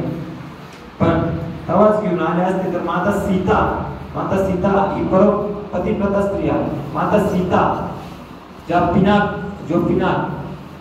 जो विवाह, रामचा विवाह होण्याआधी जो पिनाक उचलायला सांगितला होता, म्हणजे तो धनुष्य उचलायला सांगितला होता, उजव्या हाताने तो धनुष्य उचलून माता सीता झाडू करीत जो रावण उचलू शकला, माता सीताही मारू शकत होती रावणला. खरे का खोट आहे? मग हनुमानला पाठवायची गरज काय? तर रामचा अवतार का झालाय? रावणचा वध करण्यासाठी. हे त्याच्या मागचं मूळ कारण आहे. आता रामचं मेन उद्देश इतकंच होतं की रावणला मारू नये. तर मी म्हणतो की रामचा अवतार रावणला मारण्यासाठी झाला, पण रामला वाटत होतं की याने सुधरावं, पण हा सुधारला. कारण की अभिमानी व्यक्तीची एक कथा सांगतो, छोटीशी फार असते. एक गावात एक सरपंच झाले, एक बाई एक सरपंच झाली. आता तिला आले म्हणजे फार, आता तिच्याकडे प्रतिष्ठा आली, तर ती रस्त्याच्या मध्यमध्ये चालली. माणसं म्हणायची कळाला होय, नाही सरपंच आहे ना, मी तुम्हाला माहित नाही का, मध्ये चालायची. फार असा अहंकार तिच्या. एका त्याच्या पित्याने एका पुत्राला सायकल घेऊन दिली नवी तो शिकत होता. तर तो त्या माताला म्हणायचा साईडला होय ना, आता साईडला होय ना बाई, काय का तू आता तू पडत. त्यांना डायरेक्ट तिच्या पूर्वी पायांच्या मध्ये सरकलं, डायरेक्ट खालीच पडली, डायरेक्ट पुढचे 4 दात तुटले. ते 4 दात फुटले. तर आता सरपंचीन ती अभिमानलंय तिला, ती काय गप्प बसणार नव्हती, ती वकिलाकडे गेली, आपण केसच करू. आणि आता हा सगळं गाव सांगतं, पुढे त्या पोराच्या नादी लागली. ते पोरगा चक्रम, आपलं भाषा पोरग चक्रम, ऐक माझं असं काही करू नको. पण तरी ती बहिणी त्या वकिलाला नियुक्त करून कोर्टात नेलं. त्या पोराला कोर्टात नेलं. त्या पोराच्या वकीलला सांगितलं फक्त तू गप्प बसायचं. काय करायचं?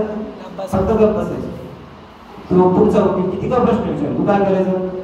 गप्प बसून राहायचं. तर वकील प्रश्न विचारत राहिला, सायकल कधी घेतली होती, तू काहीच बोलला. त्याला काय करायचं? कधी घेवा तू सायकल करून घेतली, रस्त्याच्या मधोमध चालत होता. या पुत्राचा वकील म्हणतो माझा हा जो गण आहे, ज्याला बोलताच येत नाही, हा मुका आहे. तिकडून सरपंची बाई म्हणती काय मुका आहे तो, मी मधल्यामध्ये चालत होती, मला म्हणत होता कडाला वय. लागला का निकाल? लागला का? एवढंच फक्त. अभिमानी व्यक्ती हा संपतो. आपल्या राम सारखे सर्व नसतात. राम आपल्या हृदयावर राज करतात. तुमच्या मनातही ते राम आहे, तेच राम माझ्याही मनात आहे. त्याच्यावर एक कविता तुमच्या पुढे सादर करतो. जटायु जब पुकारे तो बेताब ना जाए, जटायु जब पुकारे तो बेताब किया जाए, कोई आए शरण में तो उसे लंकेश पुकारे, तेरे नाम के पत्थर में जल गया रहे, तीनों लोक में तेरी संध्या सवारे, वही एक राम मेरे, एक राम तेरे, वही एक राम मेरे, वही एक राम तेरे. हे आपले राम जे तुमच्या आणि माझ्या मनात राज्य करतात. अशी मर्यादा पुरुषोत्तम भगवान श्री रामचंद्र सरकार की जय. जोरात भगवान श्री रामचंद्र सरकार की जय. आता आपलं आयुष्य आपण कसं जगलं पाहिजे हे राम कडून शिकणार. राम 14 वर्ष वनवासात गेले, पण टेन्शन फ्री, आनंदात त्यांचं जे पूर्ण लाईफस्टाईल आहे त्यांनी रन केलं. त्यांच्या गुरुच्या, ज्यांचे गुरुच्या सानिध्यात आणि माता पिताच्या आशीर्वाद मध्ये हे 14 वर्ष त्यांनी कसे काढले हे त्यांना त्यांचं कळालं नाही. आपणही आपलं आयुष्य कसं जगलं पाहिजे, आनंदित जगलं पाहिजे आणि रामला आपलं सारथी बनवलं पाहिजे. रामच्या माग आपण चाललं पाहिजे. कसं तर ही कविता त्या टाळ्या ऐका.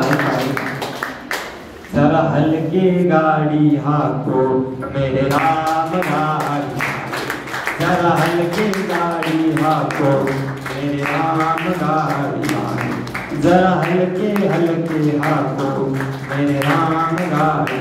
रामला इथं कोण म्हटलंय या कवितात? रामला आपला सारथी म्हणलंय ना आपण त्यांच्या मागा. जरा हलके गाड़ी हाको मेरे राम गाड़ी, गाड़ी मेरी रंग रंगीली पहिया है लाल गुलाल.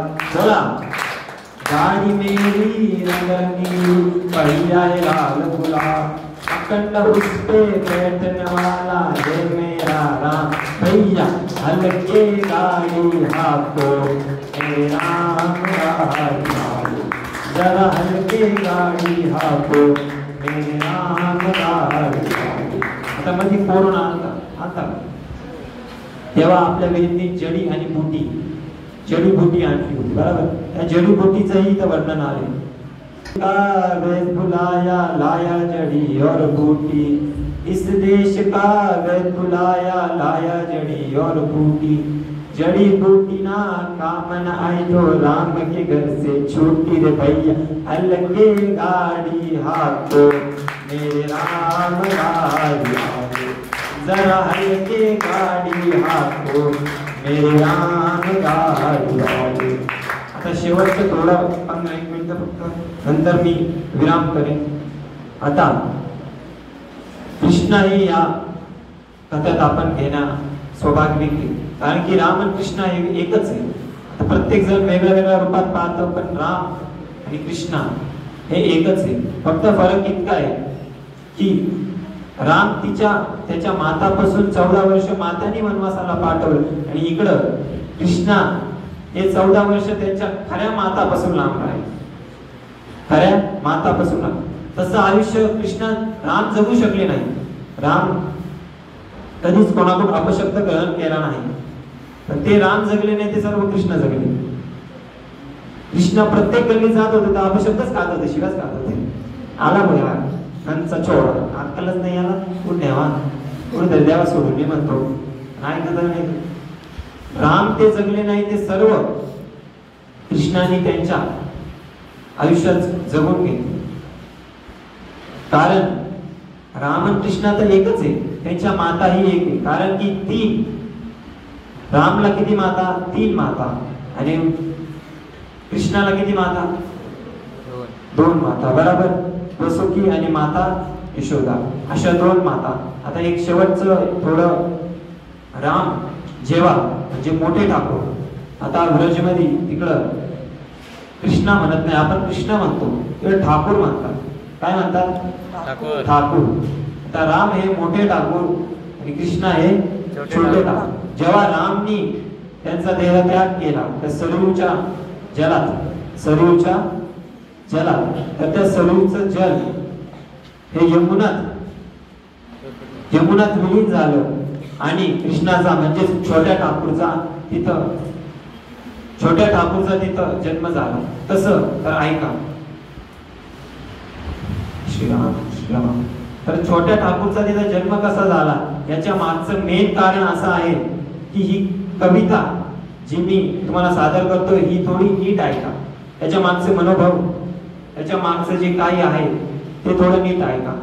कि जगत के प्रपंचों से जब राम उठे, जगत के प्रपंचों से जब राम उठे, तो सरयू की जलधार में राम डूबे, तो सरयू की जलधार में राम डूबे, वही धार यमुना में आकर मिली तो, वही धार यमुना में आकर मिली तो, तेरे रूप में तीनों संसार डूबे, मेरे कान्हा तेरे रूप में तीनों संसार डूबे.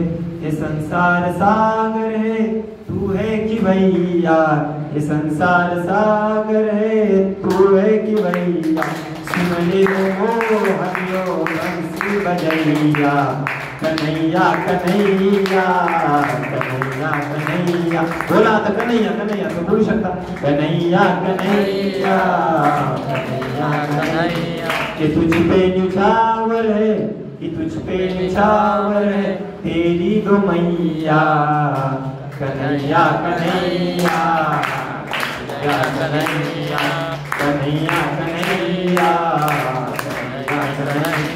आता एक उत्तराखंडचा एक कवी झाला, त्याचं नाव होतं रसखान, त्याला याच्यात मी इन्क्लूड केलं की रसखान तुझ पे सवारे सवैया, कन्हैया कन्हैया कन्हैया कन्हैया कन्हैया कन्हैया कन्हैया कन्हैया, कि बलदाव तुझको पुकारे है भैया, कन्हैया कन्हैया कन्हैया कन्हैया.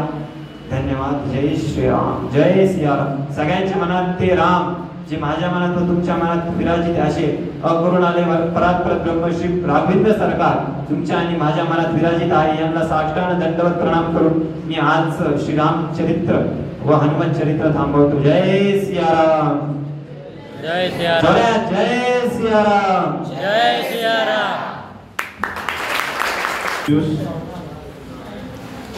तुमच्यापैकी बोलायचं आहे कोणाला? मनमोहक, अतिउत्तम जे काही विरोध देता येतील ती सर्व विरोध या ठिकाणी आमच्या सर्व शिक्षकांच्या वतीने, प्राचार्यांच्या वतीने या ठिकाणी देतो. कारण मला असं वाटतं की पहिल्यांदा एखादा विद्यार्थी जवळपास तुम्ही घड्याळात बघितलं असेल की 1.25 तास जवळपास बोलतो नॉन स्टॉप.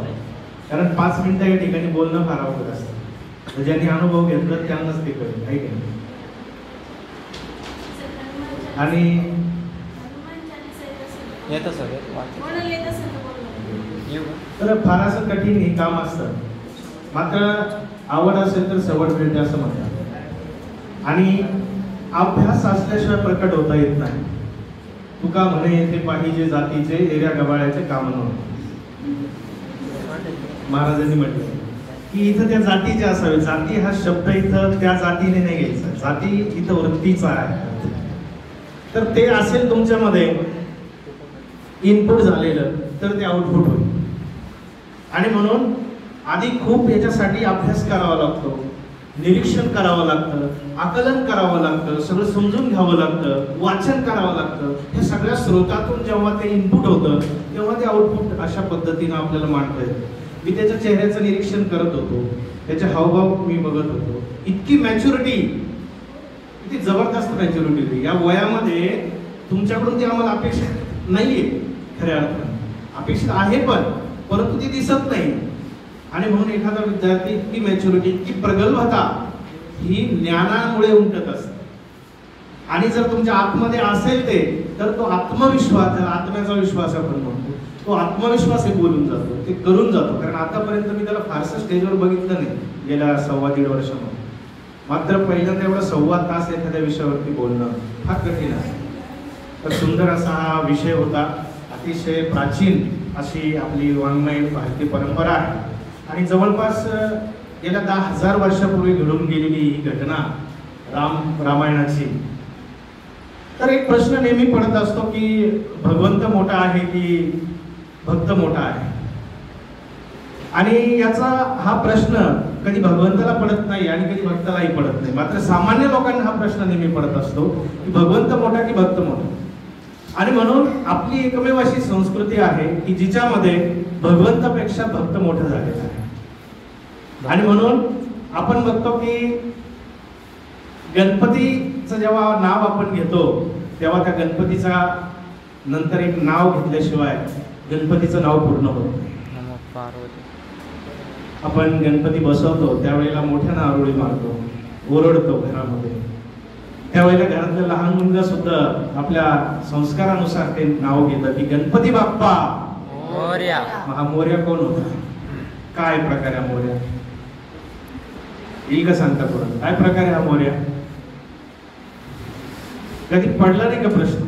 आई वडिलांना विचारलं नाही का? आई वडील म्हणत होते, आम्ही लहान लहान होतो, ते म्हणायचे गणपती बाप्पा, मग ते आम्हाला सवय लावून गेलं मोर्या. पुढची पिढी चालली मोर्या, चला पुढे मोर्या. कधी प्रश्न पडला नाही का? तर जिवंतपणाचं लक्षण आहे, प्रश्न पडला पाहिजे. तर हा मोर्या गणपतीचा अनन्य साधारण असा भक्त होता मौर्य. आणि म्हणून त्याच्या भक्तीवर प्रसन्न होऊन गणपतीने त्याला सांगितलं की जोपर्यंत सूर्यचंद्र आहे, जोपर्यंत ही पृथ्वी आहे, जोपर्यंत माझं नाव आहे, तोपर्यंत तुझं नाव अमर राहणार आहे. म्हणून भगवंतापेक्षा भक्त मोठा झाला.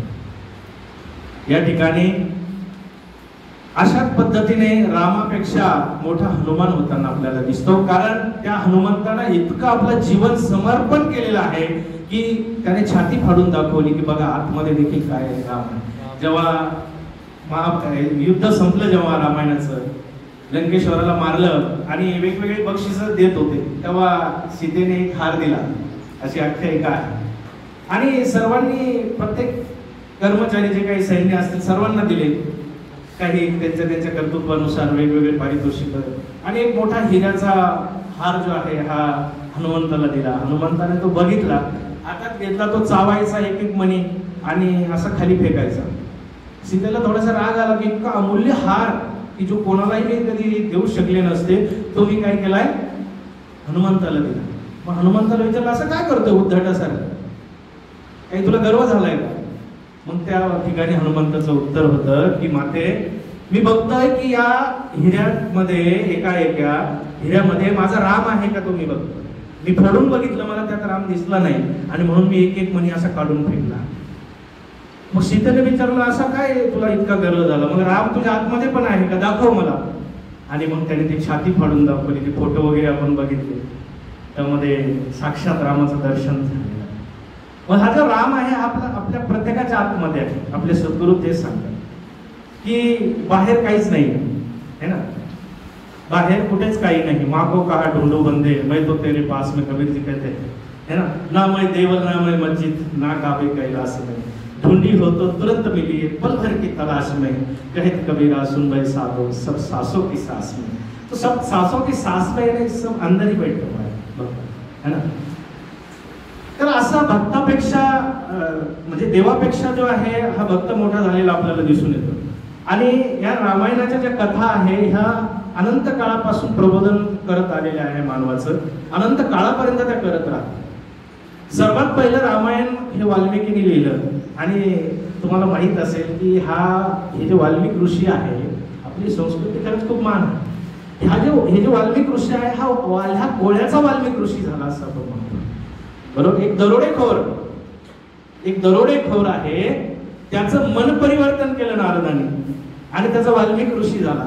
आणि त्या वाल्मिक ऋषीला असा काही त्या ठिकाणी एक वर म्हणा किंवा एक शक्ती, एक प्रतिभा त्याच्या आतमध्ये दिली ईश्वराने की तू असं काही लिखाण करशील, असा काही तू लेखक ऑथर बनशील की तू जे लिहिशील तसं घडेल, तुझे लिहिशील तसं घडेल. आज जे घडलेलं आहे ते आम्हाला नीट लिहिता येईल. मात्र या ठिकाणी अशी काही प्रतिभा दिली वाल्मिकीला, जो वाल्या कोळी होता की तू जे लिहिशील तसं घडेल. आणि तसं घडलं रामायण असं म्हणतात. की रामायण घडण्या अगोदर या वाल्ह्या कोळ्याने, जो वाल्मिक ऋषी झाला होता, त्याने रामायण लिहिलं आणि नंतर तसं रामायण घडलं. त्यानंतर अनेक रामायण लिहिली गेली. अगदी तुलसीदासांनी देखील रामचरितमानस लिहिलं. बरोबर. आणि आजच्या आधुनिक काळात आमच्या रामानंद सागरांनी ते टीव्हीच्या माध्यमातून घराघरापर्यंत पोहोचवलं आणि राम आम्हाला समजला काय आहे. आणि आजही अनेक असे भगवताचार्य आहे, रामायणाचार्य आहे की जे वेगवेगळ्या प्रकारचे 8-8 दिवसाचे, 15-15 दिवसाचे ते सेशन घेतात आणि घराघरापर्यंत हे रामायण पोहोचावं, रामाचं कार्य पोहोचावं. 10,000 वर्षापूर्वी सुमारे घडलेली घटना, तिच्यावरती अनेक विक्षेप पण घेतले गेले की खरंच असं घडलं असेल का, खरंच तसं घडलं असेल का. मात्र आजच्या विज्ञाननिष्ठ युगामध्ये आपल्याला काही पुरावे हवे असतात आणि याच्या संदर्भातला सगळ्यात मोठा पुरावा जेव्हा नासाला मिळाला सॅटेलाइटच्या माध्यमातून की जो पूल हनुमंताने बनवला होता, जो समुद्राखाली आज आहे, तो जेव्हा सॅटेलाइट मधून दिसला तेव्हा मग या प्रश्नाला विराम मिळाला. अरे हो, इतक्या 1000 वर्षापूर्वी बनवलेला तो पूल आजही त्या ठिकाणी पाण्याच्या खाली आहे, जो श्रीलंकेला जोडलेला आहे कन्याकुमारीपासून. असे पुरावे 10,000 वर्षापूर्वीचे अनेक पुरावे सापडले इतिहासात. तेव्हा मग विश्वास बसायला लागला. अशा या घटना वेगवेगळ्या माध्यमातून, वेगवेगळ्या या रामायणाचार्यांकडून आपल्यापर्यंत पोहोचतात. त्याच्याकडे बघत असताना कुमार विश्वासांची आठवण झाली. हिंदीचे फार मोठे कवी आहे, खूप मोठे ते अपने अपने राम म्हणून त्यांचं सेशनही असतं. खूप सुंदर असे दाखले देऊन या ठिकाणी ते एक प्रबोधन करत असतात. असं एक स्किल घेऊन आपण सर्वांनी कुठेतरी पुढे यावं. हेच नाही, काहीतरी स्किल प्रत्येकात असतं. भगवंताने ही बासरी आपल्याला देऊन पाठवलेलं आहे, त्यात काहीतरी मधुर संगीत आहेच आहे. मात्र असं होतं की कधी त्याला स्टेज मिळत नाही, कधी आपण डेअरिंग करत नाही, कधी आपण पुढे येत नाही आणि असे हे सूर घेऊन आपण थडग्यात जातो असं म्हणतात. पण थडग्यात जाण्या अगोदर मला असं वाटतं की एकदा आपल्यात काय आहे हे आपण साचवलं पाहिजे आणि पुढे आलं पाहिजे. आणि म्हणून या निमित्ताने अतिशय सुंदर प्रकारे तो स्वतः स्वयंस्फूर्तीने पुढे आला काल आणि त्याने सांगितलं सर असं असं आपल्याला करायचं आहे आणि आम्ही लगेच होकार दिला. त्या पद्धतीने अतिशय सुंदर पद्धतीने या ठिकाणी सेशन घेतलेलं आहे. फार छान त्याने या ठिकाणी अगदी तुम्ही सर्व देखील शांत होतात, हे एक महत्त्वाचं आम्हाला वाटलं. कारण जेव्हा आम्ही बोलतो तेव्हा तुम्ही बऱ्याचदा बेशिस्तपणा दाखवता, मात्र जेव्हा तुमच्यात एक विद्यार्थी बोलत होता तेव्हा सर्व शांत होते. तर तुमचं कौतुक करावं तितकं थोडं आहे या बाबतीमध्ये. कदाचित आम्हाला दररोज ऐकतात म्हणून बोर झालेला असाल तुम्ही, आणि तुमच्यात एक विद्यार्थी बोलतोय त्याचं देखील या ठिकाणी खूप अभिनंदन. आणि या ठिकाणी पियुषला देखील त्याच्या भावी आयुष्यासाठी खूप शुभेच्छा. अजून चांगला प्रकट व्हा, अजून चांगला अभ्यास कर, निरीक्षण कर. खूप वाव आहे. मी नेहमी सांगत असतो की करिअर म्हणजे फक्त इंजिनिअरिंग आणि मेडिकल नाही, तर कोणीतरी मरीज देखील व्हायला हवं, बरोबर ना? तर यासाठी खूप वाव आहे. म्हणून करिअरच्या खूप संधी आहेत. हे देखील फार उज्ज्वल करिअर आहे. फक्त पैसा कमवणं हे उद्दिष्ट नसतं. आपल्या आतमध्ये काहीतरी छान वाटलं पाहिजे, काहीतरी डिलिव्हर झाल्यानंतर घरी गेल्यानंतर शांत झोप लागली पाहिजे, असं काहीतरी आपल्या मनासारखं काहीतरी करता आलं पाहिजे. यासाठी प्रयत्न करा. पुन्हा एकदा पियुषला खूप शुभेच्छा, आपल्या सर्वांचे धन्यवाद. आणि मॅडमने सांगितल्याप्रमाणे या सेशनचा जो आपण संपन्नता आहे ती हनुमान चालीसेनं करूया. तर सर्व मिळून आपण या ठिकाणी हनुमान चालीसा घेऊ आणि आज या ठिकाणी आपण थांबूया. धन्यवाद. चरण सरोज निज मन मुकुर सुधार, बल नौ रघुवर विमल जसु, जो दायक फल शारक, बुद्धिहीन तनु जात, सुमेरो पवन कुमार, बल बुद्धि विद्या देव मोई, हरो कलेश विकार. जय हनुमान ज्ञान गुण सागर, जय कपीस तेहु लोक रामदूत तुलित बलवान, अंजलि पुत्र पवन सुत, महावीर विक्रम बजरंगी, कुमति निवार सुमति के संगी, कंचन वरण विराज सुबेसा, कानन कुंडल कुंचित केसा, आत्र ध्वजा विराजे, कांजे कूज सले सुसाजे, शंकर सुमन केसरी नंदन, तेज प्रताप महाजगवंदन, विद्यावान गुणी अति चातुर, राम काज करिबे को आतुर, प्रभु चरित्र सुयसिया, राम लखन सीता मन बसिया, सूक्ष्म रूप धर सियहि दिखावा, विकट रूप धर लंक जरावा, भीम रूप धर अस्त्र सहारे, रामचंद्र जी के काज सवारे, लाए सजीवन लखन जियारे, श्री रघुवीर हर्षि रघुपति कीन्ही बहुत बड़ाई, तुम मम प्रिय भरतहि सम भाई, सहस बदन तुम रोजस गाई, हसी कहि श्रीपति कंठ लगाई, सनकादिक ब्रह्मांड मुनीसा, नारद सारद सहस हरिता, जब कुबेर दिल पाक चलाते, कप को निसिल असिर तुम साथ, तुम उपकार सुग्रीव ही किया, राम मिलाए राजपद दिया, तुमरो मंत्र विभीषण माना, लंकेश्वर भय सब जग जान, युग सहस्र जो कर दानी, लय तय मरुत फल जा, प्रभु मुद्रका मेल मुख माही, जल दिलाद के अजिल जनान, दुर्गम काज जगत के जेते, सुख में अनुग्रह तुम्हारे दे, राम दुआरे तुम रखवाले, होत न आज्ञा बिनु पैसा, सब सुख ले तुम्हारी शरणा, तुम रक्षक काहू को डरना,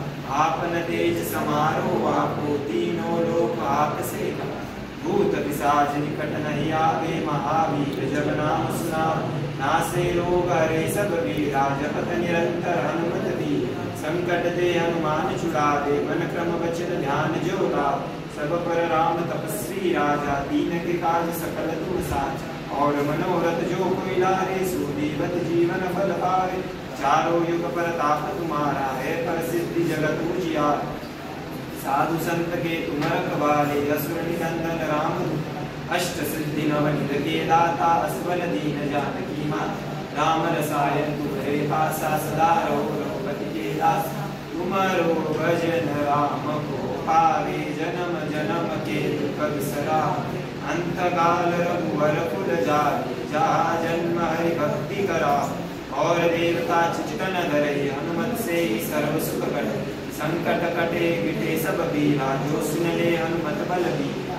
जो हनुमान गुसाई, कृपा करो गुरुदेव की नाई। जो सत्यवार पाठ करे कोई, छूटी मंदी महाम हो।